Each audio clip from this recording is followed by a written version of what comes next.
The situational leadership theory was created by Dr. Paul Hersey and Ken Blanchard. The theory implies that successful leaders should not use just one leadership style, but many. Leaders should change their leadership styles based on the situation, the maturity or development level of the people they're leading, and the details of the task at hand. Leaders should have the ability to place more or less importance on the task and more or less importance on the way they deal with the people they're leading, contingent on the situation and what's needed to successfully complete the task.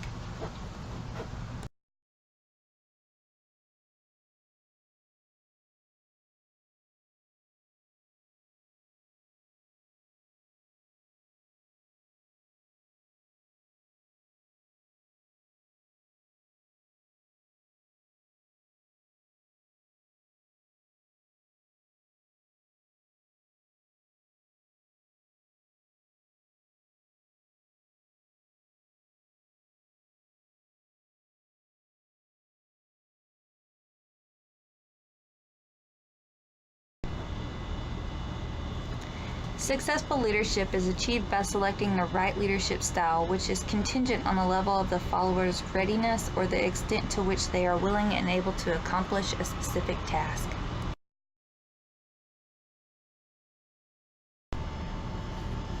In situational leadership, the leader has to change his or her way of leading to ensure that their style matches the readiness of those employees who must perform the required tasks.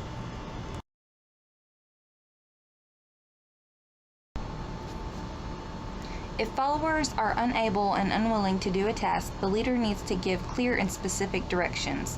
If they are unable and willing, the leader needs to display high task orientation to compensate for followers' lack of ability and high relationship orientation to get them to buy into the leader's desires.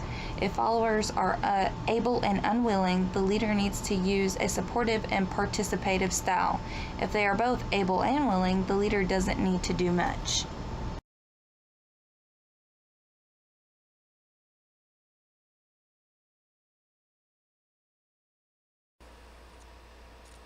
How can we use situational approach theory in our daily lives as parents?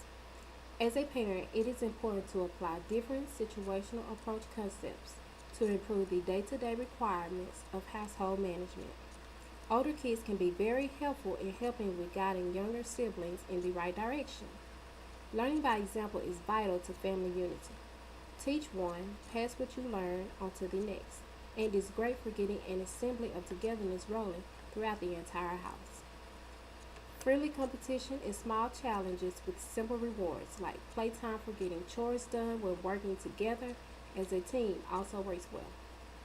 A manager is to train his or her employees to carry on the business completely in their absence. So do parents strive to train their children to do the right thing even when the parent isn't around to notice. This requires parental participation in guiding, directing, empowering, and communicating values and expectations.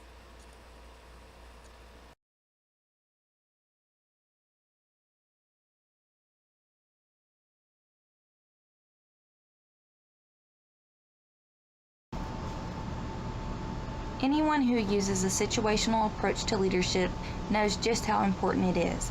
In order for the people they're leading to succeed, they know that their leadership skills need to be tailored to that individual or group of individuals.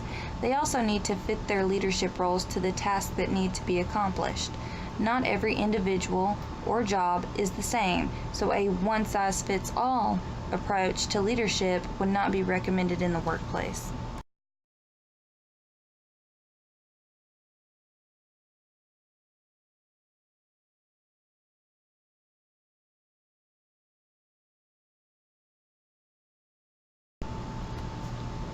A situational approach to leadership is also important because not every task is the same.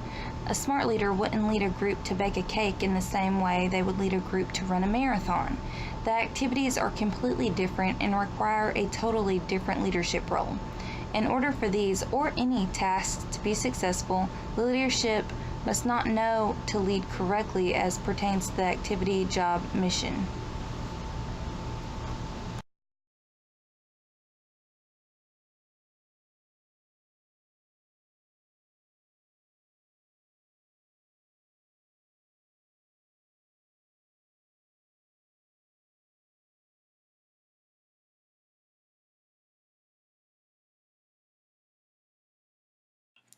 How can the situational approach theory be used in our daily lives? As a college student, this theory can be very valuable. We can use this theory when working with other students on group projects for classes or in other school activities. As a student, we are put into many situations that require us to work with others instead of by ourselves. Knowing about the situational approach theory and being able to apply it can be very useful when these times occur. Every project or activity is different, as well as is each person involved. Because of this, we must adapt to each situation and person in a manner that will be beneficial to the overall outcome of the project or activity. This theory helps us to curve our approach so that we can help ourselves as well as those within our group to complete our task to the best of our capabilities. Because of how useful the situational approach theory is in a college student's life, it's easy to see just how it can be used effectively in our daily lives.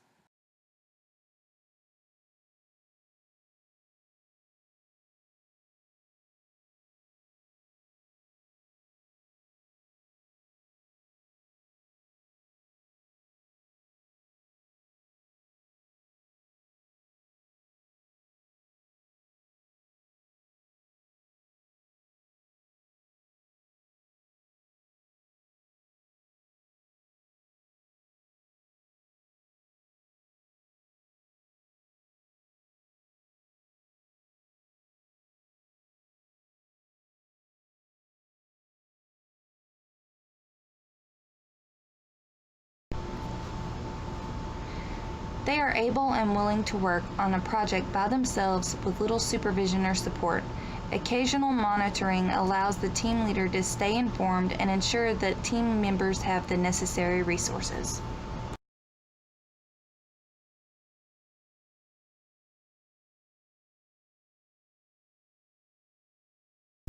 How can we use the situational leadership theory in our daily lives with children? I believe that teachers are a wonderful example of this. Situational leadership means it's not a one size fits all. Depending on the situation, varying levels of leadership are used. The four types are directing, coaching, supporting, and delegating. I think we can all agree that teachers direct, coach, support, and delegate. As I thought of several teachers, I could recall an experience where they might have had to be more supportive and provide extra guidance to some students over others. Teachers assess what a student knows and adjust the level of their leadership accordingly. Ever notice that a teacher might be harder on a student that normally gets A's than maybe a student that struggles to pass? This is the key to a situational leader. If a student is not willing or has low ability for the subject, the teacher needs to be more directive. If a student wants to do the work but has low ability, the teacher will be more of a coach. If a student is not willing but knows how or has high ability, the teacher is more likely to be supporting. If a student is willing and able, the teacher can simply use delegation. As with any leader, most of us have experienced exceptional teachers or leaders, and some may be less than exceptional. After much deliberation, I can honestly concede that almost all of mine and my children's teachers fit into the situational leadership model.